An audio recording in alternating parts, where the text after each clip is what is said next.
Good morning, everybody, and welcome to It Just Means More Football and Coffee. I'm Rob Williams. He is Craig McMichael, sipping from his Oxford, Mississippi mug, wearing his G on proudly on his chest. And there's the hook'em, and that tells you a little bit of what we got going on today. Hey, this is a show where we talk about football in a casual way, where we want you to just sit down with us, have a cup.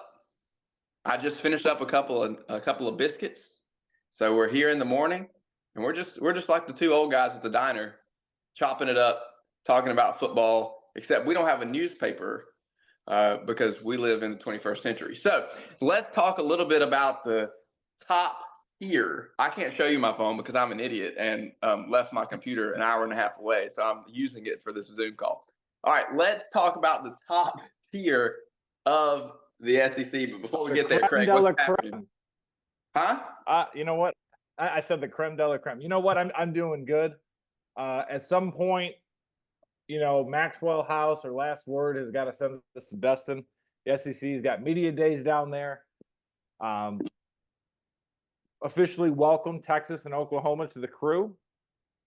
We've got to get a graphic designer though. Whoever designed the new banner and just threw Texas and Oklahoma in there. It's not working out. But no, I'm excited to be talking about the top tier because these are the four prime candidates. And we have to start with the citrus though, because according to the great OBC, you can't spell citrus without UT. That's fantastic, and I love it. Let me ask you two questions. That is such a stretch, but we got there. Before we go, I'll take those shots all day. Hey, before we go into football, two questions because it's customary, and this is our show, so we can do what we want. What's in your cup? Number one. Yep. Hang on, I got to look. And number two, I know what's on your cup, but I want to know what's in your cup. Mine is Maxwell House, of course. I think it's an original breakfast blend. Yep. So I have Perpetual Darkness Dark Roast from the Caffeinery. I don't even know what that is, but I want to thank my good buddy Dave Mashevitz. Dave has comedy on Instagram. Funny guy. Came over to watch the lacrosse national championship on Memorial Day. Got me my dark roast coffee to celebrate 41 years on this earth a couple of weeks ago. So that is in my coffee. And then I have the official Square Books, the official bookstore of Oxford, Mississippi, one of my favorite spots down there for my coffee cup. So that's what we got going on. I love it. Question number two. What's the weather outside your window today? It is rainy. It is a balmy 55 degrees. It is overcast. But the Wolves of Clarkston are playing for the regional championship tonight. We're looking to make it 2 straight.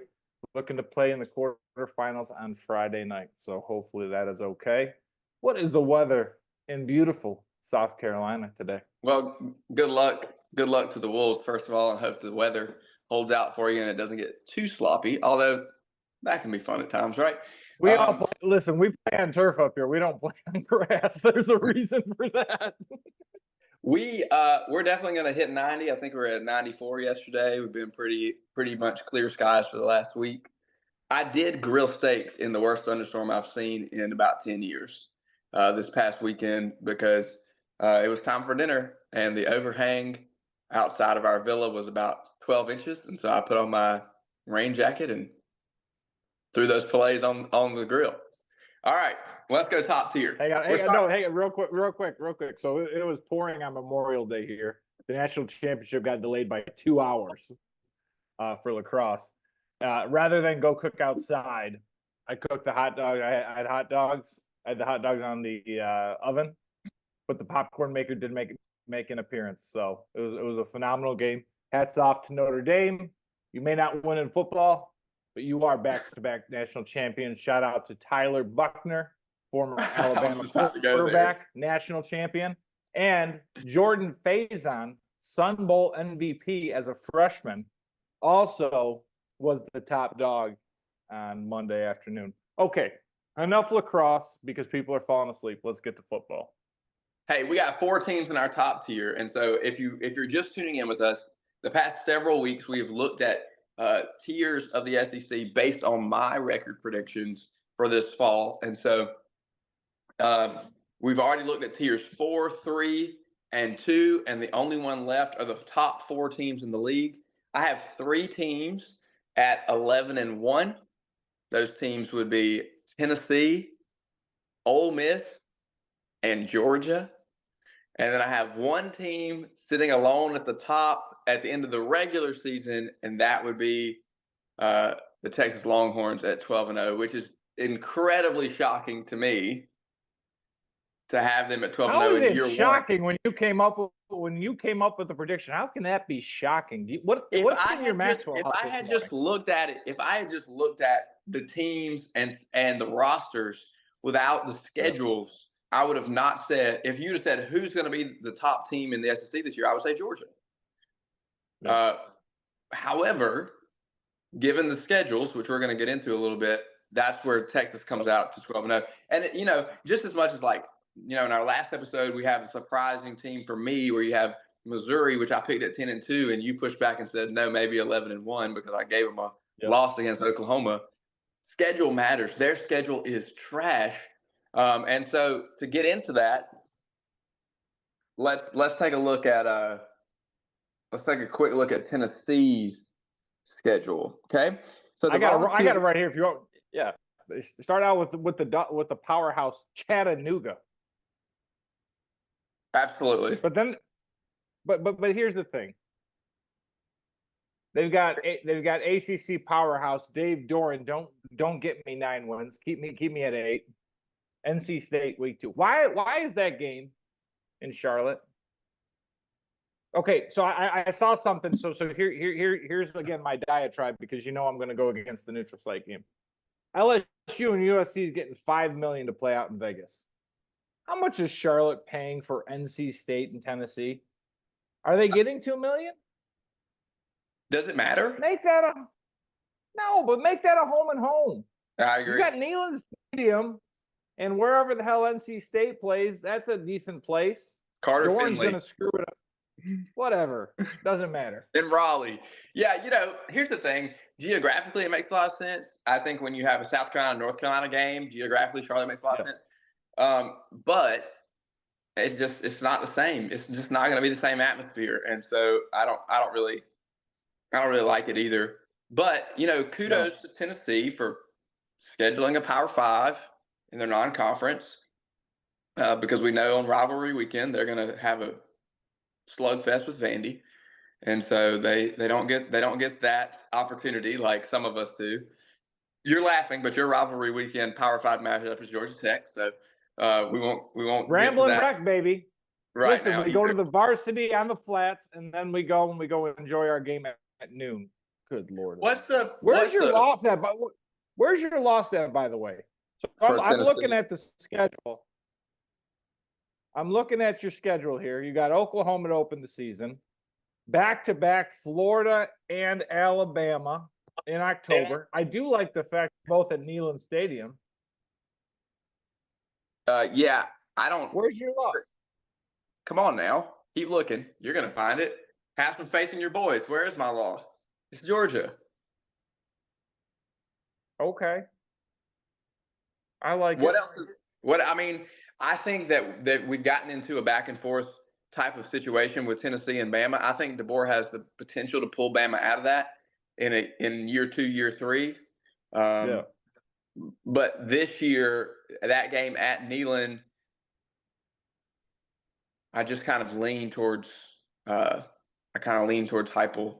and Tennessee as much as I hate to say it. What's ESPN going to do with those games? Like third Saturday in October, again, we can talk about the lady from a month ago who has the house divided, Tennessee and Alabama. Again, lady, what are you doing? But what's ESPN going to do? Is that prime game going to be at 3:30, 2:30 Central, or is it going to be at 7 or 8? I think it's going to be at 7 or 8. I think that they're going to run their analytics and see what window based on the weekends, what they're competing against and where they're going to put it. But I think that we are going to have – I heard this on another show, but I think that we need to recalibrate our expectations because we've been conditioned that the number one game in the SEC is always the 3:30 game. And while the 3:30 game is still going to exist on ABC, it may not always be your number one game. I think they're going to put a good game, a top three game in the conference in that slot. But I think if they can maximize viewership in the primetime slot, that we may get the number one game shifted. So you may see that. You may get Alabama and Tennessee under the lights. You may get Bama LSU. You may get some of Georgia's matchups that have traditionally been in that 3:30 slot in the past couple of years. The Georgia Tech matchup as well. Yeah, not that one. Not that was a night game last year. It was a night game last year. All right, but so if I'm playing Greg Sankey, my hair is getting gray, so I'm getting close. I'm still keeping that 3:30 because it's tradition. Let's at least keep tradition. You didn't get the damn music, but keep the 3:30 game number one. Number two, I'm going noon. Number two game, I'm going noon. I know we hate noon games and 11 a.m. games, but you're going to have to compete with Fox. Why? And then three, I'm going to. Why not just let Fox have it? Why not just let Fox have it and then dominate the rest of the day? Because these are media folks and they pay lots of money.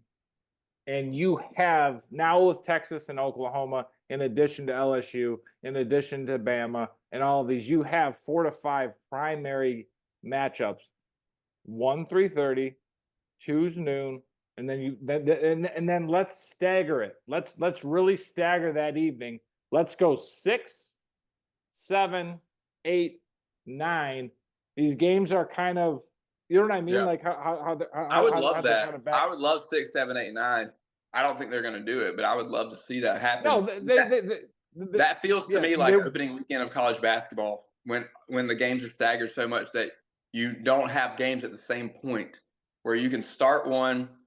If it gets out of hand, you can go to the next one. You don't have games finishing at the same time. So if you have a bunch of tight games, you don't have to do the quad box. You don't have to bring in an extra TV. You can kind of flip back and forth and see that. But I would, to that point. What about so hang on. What about the SEC network? So let's think about that. One of the things that they do, which is interesting, they go noon and then they go 4, right? So it's right off of that 3:30 window. They go 4. What if they did like 1 and 4? Like they become the odd. Like somehow spin that. Maybe what you do is you go from SEC Nation from 11 to noon, and then noon, you've got that SEC viewing window where like maybe it's like, you know, you do like the idiot Pat McAfee, where like you have some sort of SEC commentator. You put Saban out there, you put Marty and McGee out there, and they're commenting on those noon games. Like they're talking about what's going on in the SEC, what's going on in the South. And then you go into the 1 o'clock game, and then you have the 4 o'clock game, and then you have like that. You stagger it. You offset the SEC network with ESPN. I wonder how much competition there is between the game picks on College Game Day and the game picks on SEC Nation. Would it be beneficial to run SEC Nation, just run it through to 12:30 and have your picks happen? Are you watching SEC Nation at all? Yeah. Like I like it. Like to me, game days become too long. Like I love it, but it's 3 hours. Agreed. They lose me. Here's the thing, and we're off the rails, which is typical. But here's the thing about game day for me. I don't want that many feel good stories. That's not why I tuned in. I know that it's good and you know, we want to tell something that pulls the heartstrings, but do that like once or twice in a 3-hour show. I feel like we've really ramped it up. It's almost like, remember back in the day when the entire nation was captivated by American Idol, and you had you know, all these terrible singers coming into the auditions, and you just had like Randy Jackson laughing at them and Simon Cowell telling them that they were absolutely atrocious, and people loved that. It was hilarious. And we have quotable lines for decades later of terrible singers who went in there and thought they could sing. as we've moved through the decades of American Idol, which is still on the air, and I don't watch it, but part of the reason why I don't watch it is now every single audition they Mhm. trace this person back to their hometown, they tell their life story, they pull your heartstrings, and they may make it and they may not. They may be a good singer, they may be okay and they just don't make it, but there's nobody, they don't show anybody who's just bad, and they don't let people just walk in there and audition. It's always it's the art of storytelling, and it's become too Yep. much. I Yep. feel the same way about College Game Day because I think they're just trying to fill time. I want to talk I agree. ball. I I agree. came in to talk ball. Well, That's it. and I think that's why I think that's why you've seen Fox kind of come in. They bought in Pat McAfee. Again, folks, you may love Pat. To me, he's this loudmouth, and I like to be loud, but like his hot takes are just, it's too much after a while. It's like, I think that's where Fox found it. Brady Quinn and Urban and Reggie, they're there to Mm-hmm. talk ball. They're going to break it down. Like that's what we used to get, and we could still have that. Like Yep. now that you have Saban coming in, I hope there's the so. torch where you pay. There's I hope there's so. the torch where you pass from Corso to Saban. I love Coach Corso, but time to move there. Time to move on from there. It is. Get Pat out of there because Pat's just yelling. And then here's the other part: the guest pickers. Come on, Yeah. stop. Yeah. Okay, all right. So anyway, that's how we're changing it. But Is let's there get another? back to Tennessee. Is there a game on Tennessee's schedule where you think I'm wrong? That's a major swing game other than Bama, because we know that's a swing game, and I just lean Tennessee. So what? They lose to Bama and they go 10-2. I have them losing to Georgia. Who else is on the schedule that really you feel like is a major challenge to them? If they still have athletes, they got a 5-star quarterback they're breaking in that looks like an upgrade from last year. I'm curious to see what Nico does. Like Nico got a lot of NIL headlines. I thought it was interesting. Like I want to see what he does. I think Tennessee does some really interesting things on offense. I'm a big fan of Heupel, of what he has done. He did. I think it was really smart. Tennessee didn't win the press conference with Heupel, but I feel like they've won the narrative. They've finally moved on from the dumpster fire that was Jeremy Pruitt and Kevin Steele. So now they're able to go on. So I'm interested to see what Nico does as a full year as a quarterback. Possible trip ups. Maybe Oklahoma on the road. Like again, we've talked about Oklahoma's struggles, but that's going to be prime time. Yep. 3:30. Yep. Oklahoma is not an easy place to play. How does the young quarterback do? That's the first time he's, Charlotte, yes, he's going to be playing on the road, but I'm going to guess the Vol Navy is going to travel really well there. Alabama will be interesting just because there's a lot of passion there. But I agree with you. After that, There's just the nothing. Georgia There's just game. nothing else there. There's just nothing. Like I don't know that again. Like Missouri, I don't know that I look at Tennessee and go, "This is an 11-1 roster." I think they probably have more talent than Missouri at this point, but still, it's the schedule. It's the schedule. It just fell that way. So here's my question, and I wonder because I felt like we were like this a little bit with Missouri, we were like this a little bit with Bama. One of the great things about the SEC has been the parity. Any given Saturday, you can go get knocked off. Yep. Our conversations over the last couple of weeks makes me feel that maybe there's a divide that's starting to happen. That the truly top end elite, those top 5, there's a big gap. 1 to 5, there's maybe the gap is small, but that gap from 5 to 6 to 10, that's starting to really start to grow a little bit. And I'm curious because again, I'm not disagreeing with your picks, but again, Georgia, we've got Georgia. I want to hear, they've got an interesting schedule this year, not overwhelmingly difficult. That Clemson line keeps moving up from 12 to, I believe it's now somewhere around 13. And then they really don't play. They're going to Kentucky, which is going to be what a slobber knocker, 21-7 game, which no one's going to want to watch. But Georgia, they've got Beck coming back. They've got the need for speed running back in ETN. They're going to have elite receivers.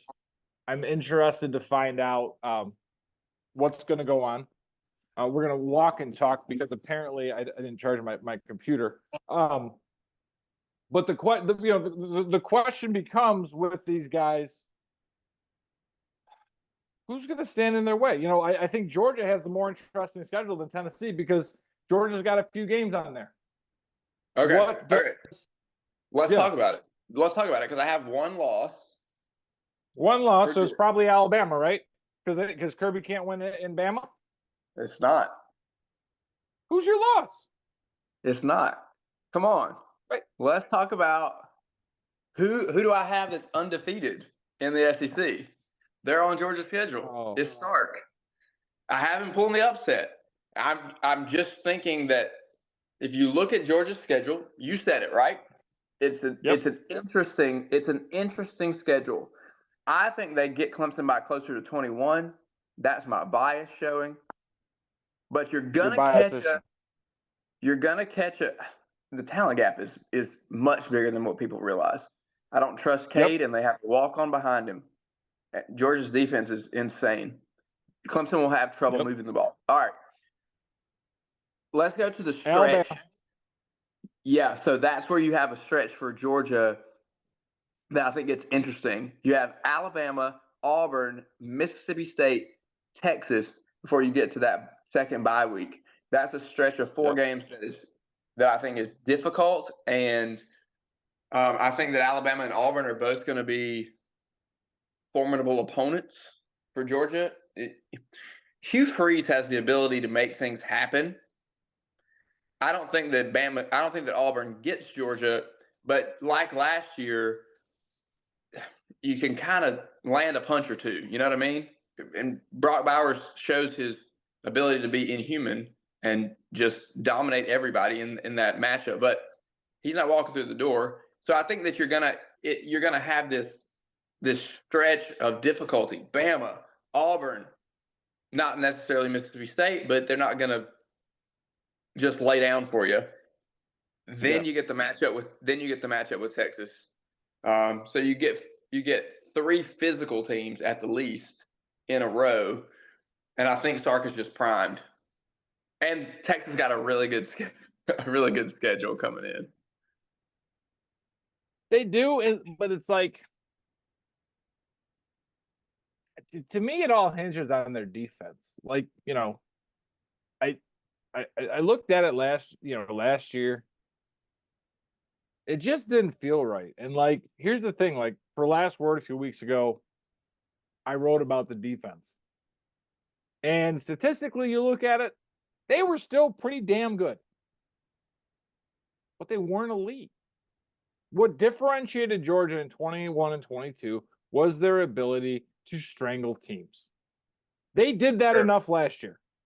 But, I go back to the Ole Miss game last year, even the first drive, first couple drives with Tennessee, putzing around with the Ramblin' Wreck and Georgia Tech. Hey, South Carolina came out and punched them in the mouth early too. Easy. That one was tighter than everybody expected. It was. Continue. It was. And that's the thing. Kirby talked all about last year that, our biggest battle is against complacency. And I'm sorry, complacency kicked the Dawgs' ass last year. Because it shouldn't have been close against South Carolina. No offense, and that's not me trolling you, but it's just being honest. South Carolina should not have been that close. Auburn should not have been that close, but yet they putzed around. Even Alabama. They came out and they punched him in the face early on in that game. Couple of injuries to some offensive linemen. All of a sudden, they couldn't do anything. Georgia has the makings of being a national championship team. Carson Beck will be on the Heisman list. They've got receivers coming out, their backside. ETN is going to give the difference maker. The question becomes, can that defense be elite? Yes, we can be elite against Clemson. But what are you going to do? So is Duke? Against Come Clemson. on, man. Yeah. Hey, if you can start 7:30. So, but I guess this is my thing too. You're playing Alabama 7:30. That's going to be a night game. So there's your question, ABC. Are you going to go 3:30 or 7:30? They've already got it. Looking at Georgia's schedule, 7:30 Alabama. Texas, October 19th. I want to go to that game so bad. It's going to be a dumpster fire trying to get tickets because the F1 race is on Sunday at the America's course. Ole Miss at Ole Miss. So at Ole Miss, like here's the deal. Yeah, we haven't even talked them yet. We haven't even talked about them yet. But that's the thing is like complacency is not going to work this year.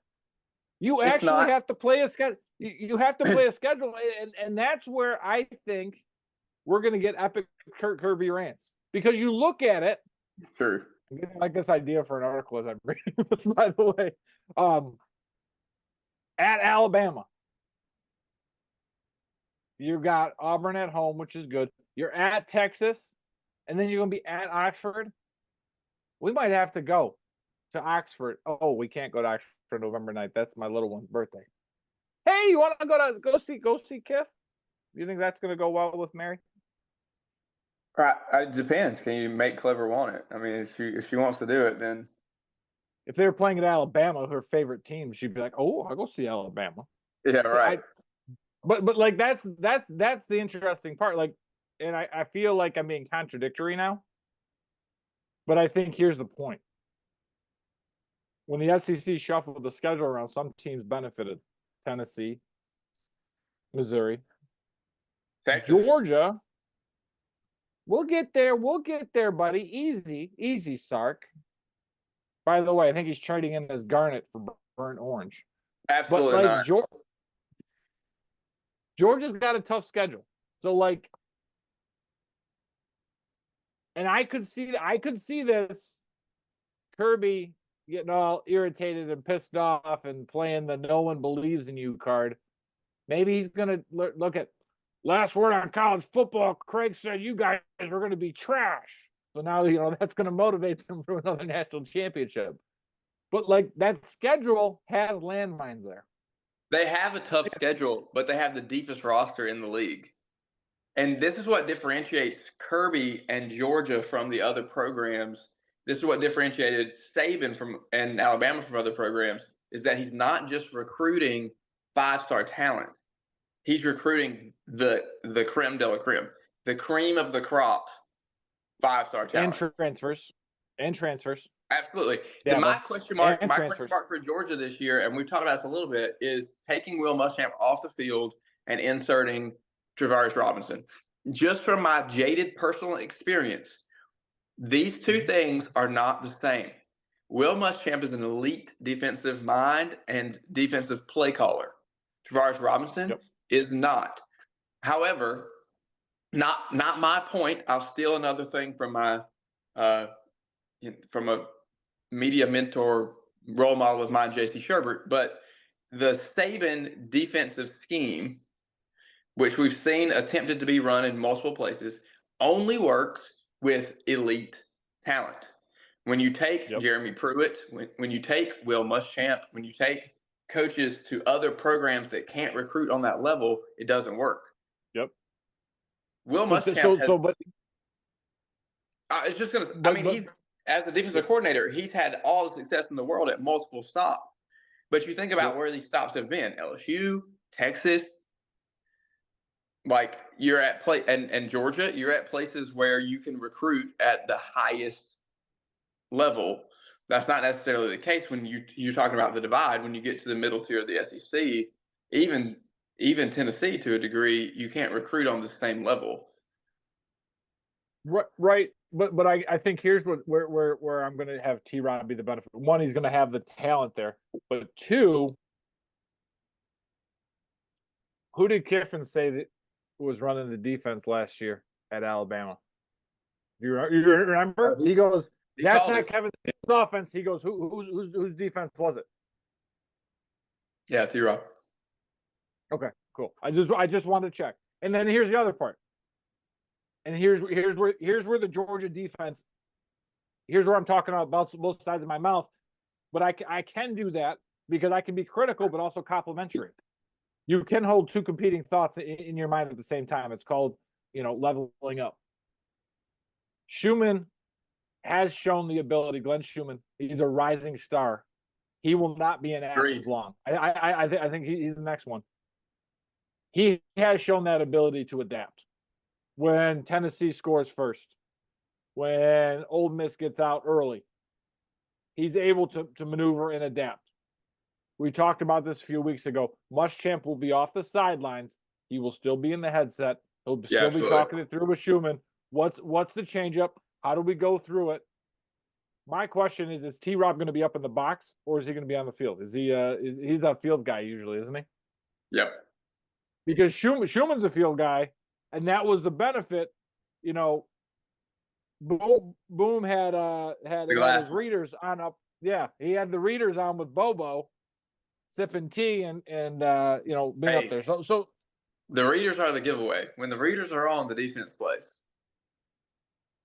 Readers are on, and then brings it out. But when the readers are off, he's passed it off to somebody else. When the readers are on, it's a good sign. Right.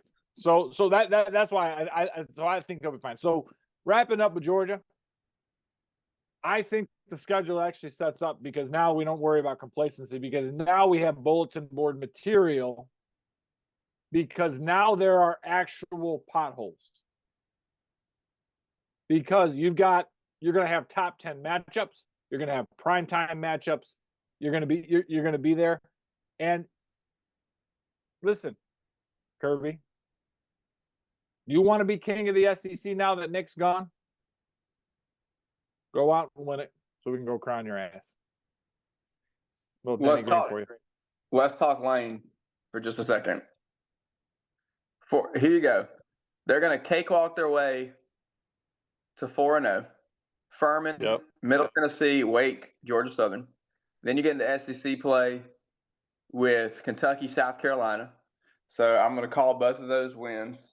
Your first real matchup from a talent standpoint. Does Juice get the first touchdown against South Carolina? I'm still questioning whether or not Juice sees the field at that point in the year, but that's just me. And it's doubtful, but crazier things have happened. So then your first real matchup from a talent standpoint is that LSU game heading into the bye week, and I think it sets up well because you're going to get a breather right after that. Let's see. Then Oklahoma, Bama, which I have Ole Miss beating Alabama. Yep. It's going to be an interesting one, but there it is nonetheless. You have Ole Miss beating Alabama. Oh, my. I do. It might bring the house out. If he beats Alabama, he might bring the house down. Oh, I'm sorry. I looked at the wrong line. They don't play Bama. I was going to say, I'm looking like, where the hell is Alabama? I looked up a line. Okay. Sorry. Let's rewind. Oklahoma, win. Arkansas, win. I have them losing to Georgia, Florida, and then Mississippi State. Here's another schedule that is got a lot of bottom half of the SEC teams on here. You got Georgia and you got LSU. And other than that, your SEC matchups are Arkansas, Florida, Mississippi State, Oklahoma, South Carolina, and Kentucky. Sets up well for Lane in a year when he's loaded with talent. Yeah, Jackson Dart. Let's start it there. So I think 3 years ago, if we were talking during the football season and we were brought up the topic of Jackson Dart, we'd probably both be like, not sure that's going to work. And I think Lane was the same way. because he bought in Spencer Sanders from Oklahoma State, and he bought in Agreed. Walker Howard. Howard from LSU. Yep. Brings in 2 transfers. And here's what I love. Jackson Dart goes full Anakin Skywalker. Says, "Bring That's it." a great one. Yeah. And he stays. He stays. Like and I mean, Jackson, he's going to be up there for the Heisman too, because what he's going to make some stupid plays. Like he's just going to be it's going to be like Jaden Daniels, where he's just going to make some moves where people are just be like, "What the hell did he just do?" Yeah, but also if this schedule sets up like I have it and they're 11-1, there's no doubt he's in the Heisman conversation. 100%. And like, LSU, again, what's that quarterback situation like? What's the defensive situation like? The Like, defensive that situation game is more of my question. I like Garrett Nussmeier, but you put Lane's offense with the firepower that he's brought in up against that LSU defense, and I don't think it's a matchup. I think if you want to get into a shootout, that we can get into a shootout, but Lane has brought in enough defensive talent to slow LSU down, and they have no way of slowing down Ole Miss, and he's going to have a ton of firepower on offense. Right. I just don't see it. I don't see it. So hang on. Is it pure lane to be undefeated, knock off Georgia at home at the Vaught, and then go drop one to whoever Florida's intern coaches on November 23rd? Yeah, I mean, maybe.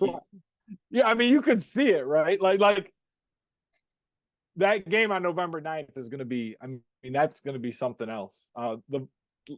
There's like this true, like there's a true as I mean. Ole Miss has 20 some odd game win streak at home.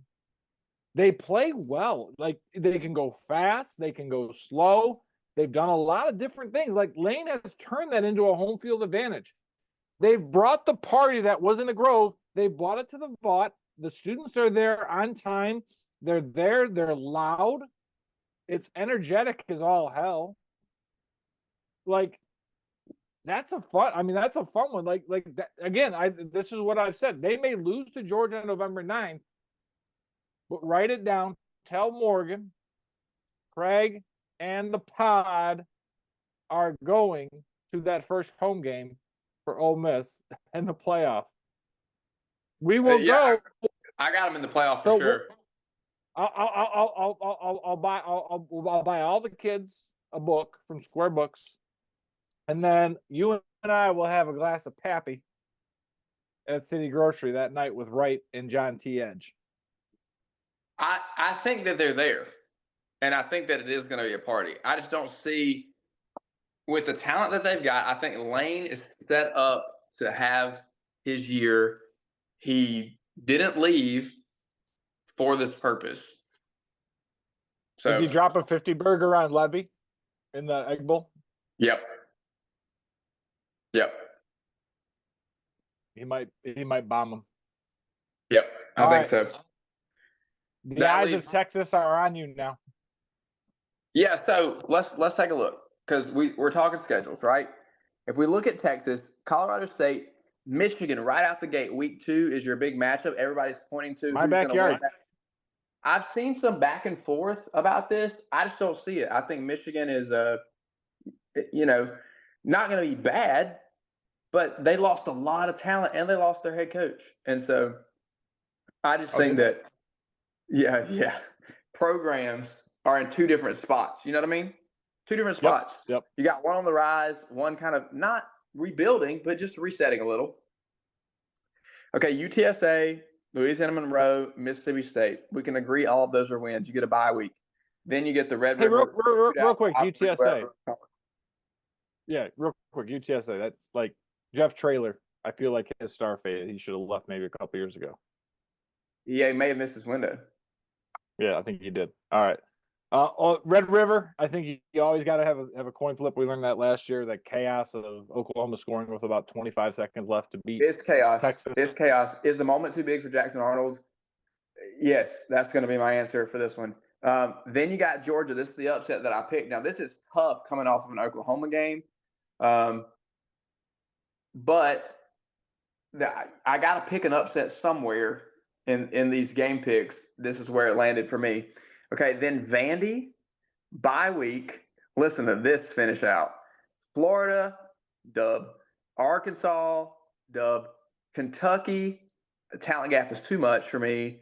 And then closing out, we get it back, the rivalry matchup with A&M. And I think you got a program with a brand new head coach. Does A&M have potential? Absolutely. Have we seen them do this to good teams before at the end of the year? I'm looking at ULSU. Yes. I don't see it with this Texas matchup. So you tell me, Craig. Look at. I know, but hang on. You want to talk about rocket fuel for a program?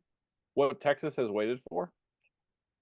You're talking about wins in Ann Arbor, wins against Georgia, Red River, and then you beat Texas A&M in the overhauls and the 12th man in College Station to go undefeated. If we're at that point, like that's what you're playing for.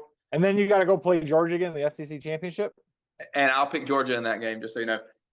But here's my question to your point right there. They got to be discussing this in Destin right now, because last I heard was like a week and a half ago, there is no tiebreaker yet. Yeah. So if we have, so let's say my predictions come true, just for the sake of argument, and you got 11-1 Tennessee who loses to Georgia. You got 11-1 Ole Miss who loses to Georgia. You got 11-1 Georgia who loses to Texas, and you got a 12-0 Texas.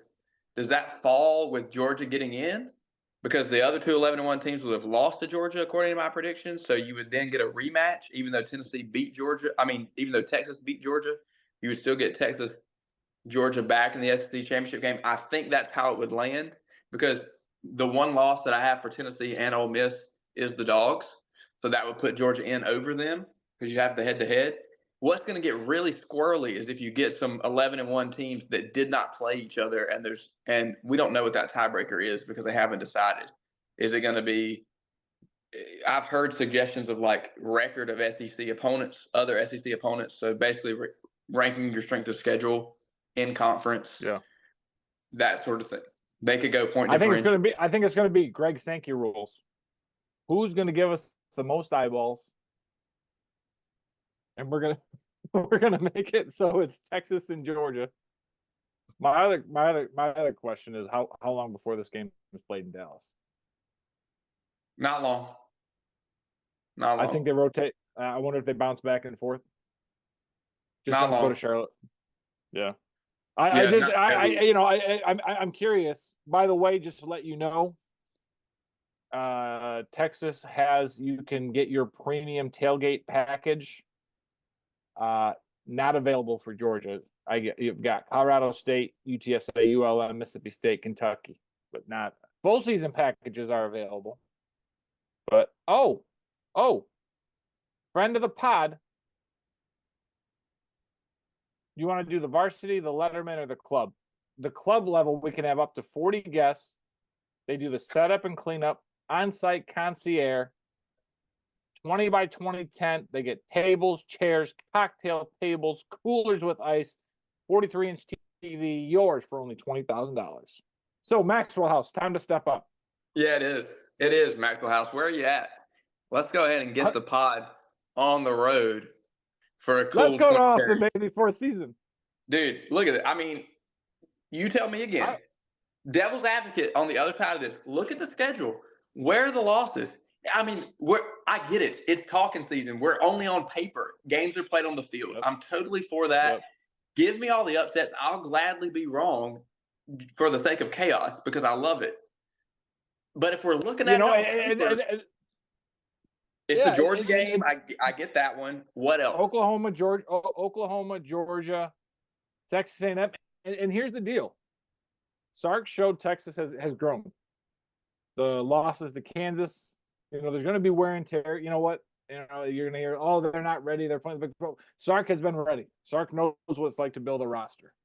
He and Kirby are taking that game plan that Alabama has. They have the ability, unlike Lane at Ole Miss, they have the ability at Texas, they have the ability at Georgia to recruit just the same way that Uncle Nick did at Alabama. There's no money involved. They are literally just singing the eyes of Texas. They have the cheerleaders down there. It's all good. Oh, and by the way, we haven't even mentioned it yet. Does Arch play this year?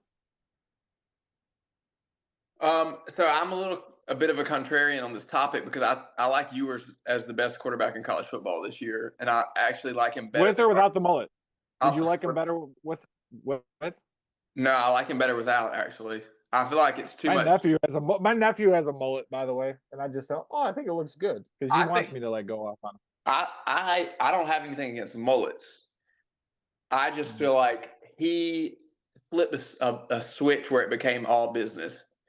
He was such a highly recruited prospect. He goes to Ohio State. He's got the mullet. He's got all, you know what I mean? Like he's just kind of this cool guy character, and I feel like he played into that a little bit early on. He had one of the he's on the pioneering edge of NIL deals. He has an NIL deal in Texas while he's playing at Ohio State. So I think when he cut it, it was just a thing. It was just a signature moment of saying like, "Hey, I'm all business. Let's go out here and win some football games." And I get it. What I get it. You got who's this guy behind you who's been crowned as the next great thing, and we throw around generational way too often, but they use it for him, even though he doesn't have generational physical attributes. It's the name attached to him. And I'm talking what about did Arch when what I you know? say that. Yeah, what you know? It's curious because you got the rise of Rattler with Ewers, Mm, right? Similar, kind of like you had that high school thing, kind of mhm. controversial. Is there maybe a learning from there from yours? Not directionally. Oh, I see what happened with Spencer, and I'm going to do something else. But there was a difference. Quinn, I think Arch coming in was the best thing to happen to Quinn because Yeah. he realized somebody's chasing him. There's Yep. competition, and I think that's the stark difference too. Yeah. Agreed. I Like think it was cool. lots of hype with Ewers coming in, and he was just this magazine cover poster boy type of deal. And at some point, it went back to basics, and it was, hey, I came here to win football games. Let's stop doing photo shoots and worrying about looking good, and let's just go win some games. And so I feel like he's kind of embraced that role a little bit, and I still think he has, of the starting quarterbacks that we're looking at right now across the league, across the country. I think he's got a heck of a lot of talent. I think he's right up there, if not the best natural ability of who we've got in this pool of guys. I like Carson Beck a lot. I like Jackson Dart a lot, and we're going to see what some of these young guys like Nico can do. But if I'm building my team today, and I'm taking an SEC quarterback, give me Quinn Ewers. I'm gonna take Jackson. That's good. You He's a take him. different. So yeah, and again, I know I've got the G on the chest, but that gunslinger mentality. Yeah, I agree. I'm with you. Brett Favre, give it to me. Maybe not the If best I'm taking, example, right? Maybe not the best example in Mississippi to use right now. sure, but gunslinger always goes there in my head. If I'm taking raw physical attributes, I'm taking Lenore Sellers at 6'4", 240 and speed and a accurate rocket. But we'll let that play out on the field. Yep. You ready All for the right, last word? I'm ready. We'll be back in just a second with the last word. All right, everybody, welcome back to It Just Means More Football and Coffee. Again, I'm Rob Williams. He's Craig McMichael. You can follow us on social media at Rob Williams GCP and at McMicah7.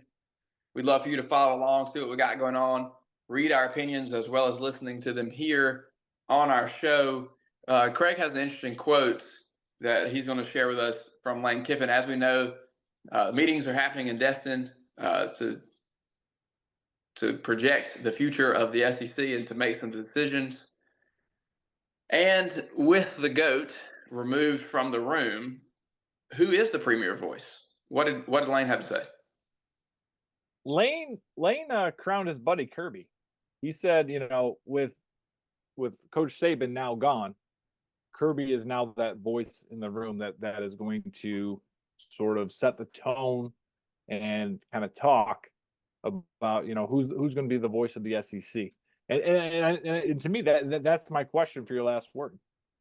Is it Kirby Smart? Is that your new voice of the SEC? Is he going to be the new Nick Saban? And I want to go to you first before I share my opinion. I think so, simply because, for one, there's a little bit of a lack of experience on the Saban level if you look around the league right now, because you got a fair amount of younger coaches, especially for a head coaching position, except for Brian Kelly. And I just don't think Brian Kelly is the guy to be the main voice. Brian Kelly has had a lot of success at multiple levels. He's been a head coach for a long time. But if I look at the guy who operates like Saban, the guy who's at a blue blood program that is built like Alabama and Saban, I'm looking at Kirby. And so if this is a couple of years ago and he doesn't have 2 national championships, we're having a little different conversation. But because he's also had the most recent success in that way, that's why I'm kind of looking at Kirby as the voice in the room. My question is, does Kirby? This is the same question I have about Sankey. Is how much can Kirby look out for the league?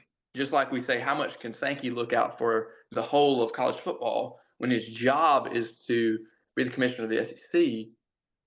How much can Kirby speak for the benefit of the league when his job is to look out for the best of the Georgia football program? Does that make sense? I feel like at this point in his life, a response when you're ready. Yep. At this point in his life, this point in his career, he wants to win and build a dynasty at his alma mater where he's already begun building. And there are moments when he's going to be able to speak on things that can impact the whole of the league. I just don't know how much, if I was in his shoes, how much I want to let my brain operate outside of these lanes. Because I think that he's very disciplined and regimented in a way that he's all the time working towards the next championship. Go ahead. He answered your question yesterday. They asked him about Rashada suing Florida for the NIL. And he said, that's outside my bubble. I'm not worried about that. Yeah. He's focused on the bubble that is Georgia. And that's why Kirby Smart is not going to be the voice of the SEC. Kirby Smart doesn't say a lot. And when he does, it's about Georgia. It's not about the SEC. It's not about college football. It is Georgia specific. He has his blinders. He has his bubble focused on Georgia. So the man who is going to speak for the SEC and is going to take Saban's Coca-Cola is the man who anointed Kirby Smart. It is Lane Kiffin. Lane Kiffin is the voice. He does it on social media. He does it in press conferences. This is fair. What Saban was good at is he was able to craft a narrative. And that is the end of the day, what you're able to do. You're able to take a spin, you're able to take a story, and you're able to set the narrative, spin it in a way that benefits you. Is this what we want with college football to become? With no huddles and going fast? Brings in Lane Kiffin. Alabama goes off and wins 4 or 5 national championships, plays for another 6 or 7. Saban sets the tone. He sets the narrative for college football. He sets the narrative for the SEC. Lane Kiffin is going to do the same thing. He has not won as much, but when he speaks, we all listen. He's going to say Kirby because that quote's going to get attributed back to him. And Kirby may have influence when those doors are closed. But we're talking about who is going to say something when the doors are open. Case in point, Dabo. Lane complains about free agency and the transfer portal. He claims he will complain about the collective. But guess who motivated the Grove? And guess who used the transfer portal? Right. Because you may complain about it, but them's the rules. And that's what Lane is able to do. So I love it. The voice of the So the voice of it is Lane Kiffin. And whether he ends up winning or not, I don't think it matters because he's going to be competing at that highest level. So Okay, it's going to be that's a good point. We can't expect the next quote unquote Saban if we're speaking just from a mouthpiece standpoint, just from the megaphone. We can't expect that person to automatically have the same success on the field that Saban did, because it's unfair to expect anybody to have the same success on the field that Saban did, because that's a mark that's relatively unprecedented and unreachable, especially with potential increased parity. Okay, enough about that. What you got coming out this week? Let everybody know. Well, so I've been looking a lot at the SEC as a whole, and our conversation today wants me to look a little closer at Georgia's schedule. And what I'm going to do is I'm going to look at the potential landmines. So I'll dig into a little bit more because Georgia's schedule is interesting. Even if we're starting in Atlanta, I want to look something a little bit more specific at that. Looked at last week a little bit. Took Dabo's quotes on the transfer portal and NIL and said, how's the SEC doing that? So I'm going to be going back a little bit closer to home, looking at potential landmines in the Georgia schedule for the 2024 season. I love it. That sounds great. Thanks a lot for listening along with us today. We'd love to hear your thoughts. If you want to, drop a comment, of course, leave us a review and rate us 5 stars on Spotify, or, comment on our YouTube channel and let us know your thoughts. Are we idiots? What's your opinion on these 11-1 and 12-0 top tier SEC teams? Love to hear it from you. Again, I'm Rob Williams. He's Craig McMichael, and this is It Just Means More Football and Coffee. We'll see you next week.